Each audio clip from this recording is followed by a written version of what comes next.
Our friend, Vegas insider Chad Millman, back to tell us which way the Sharps are going on today's game. So a lot to get to, my friend. It's nice. Solid. It's all I have. That's my life savings right there. I have 4 daughters. A quarter is all I got left in my bank account. We're going to start with Houston at Indy. All right, so Indianapolis is a 5-point favorite here. And this is going to be a theme today, right? It's actually Indianapolis at Houston, I believe. Doesn't matter. This is going to be a theme today, right? Because the Sharps are going to be on Houston, and what I want to tell you is, if you look at these two teams, it's hard to tell which one is on an 11-game losing streak, which one just had their coach fired, and which one is going to the playoffs. The stats much more favor Houston right now, and Indy has been struggling. The last 5 weeks, Indy has won 2 games. Both of them have been against Tennessee. Houston has been in games where every single week for the past 7 weeks, 1 possession they have lost the game by. That's it. I am told Houston is at Indy today. I might have gotten it wrong. Okay. I was confused. San Francisco at Tampa. All right. I'm not buying what coach is selling over there. San Francisco's my team. All right, so the Sharps are with you. The Sharps are actually going to pass on this one because what's confusing is you don't know what you're getting right now with San Francisco. Michael Crabtree is back. Are you getting the team that the past couple weeks has looked a little bit better, or are you getting the team that up till then has been a difficult team to power rate? So right now, the power rating on this team is a little bit off.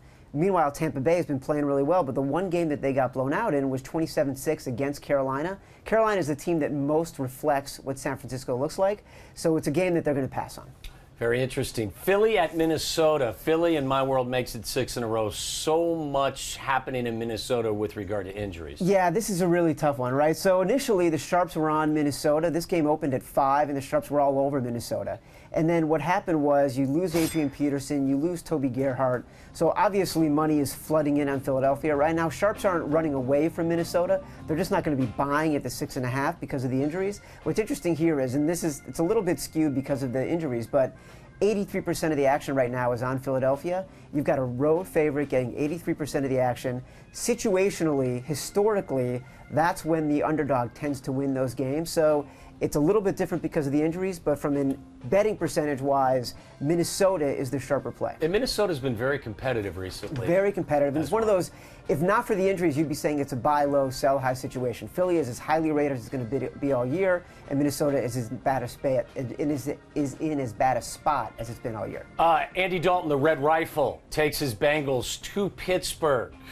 Who do the Sharps like here? The Sharps are going to be on Cincy in this one. And so as a wise guy said to me this week, if you take away the jerseys and you take away the helmets and you just say, this team is playing on the road at this team, they'd be a 5-point favorite. That's how he had this power rated. Cincinnati has one of the best passing defenses in the NFL.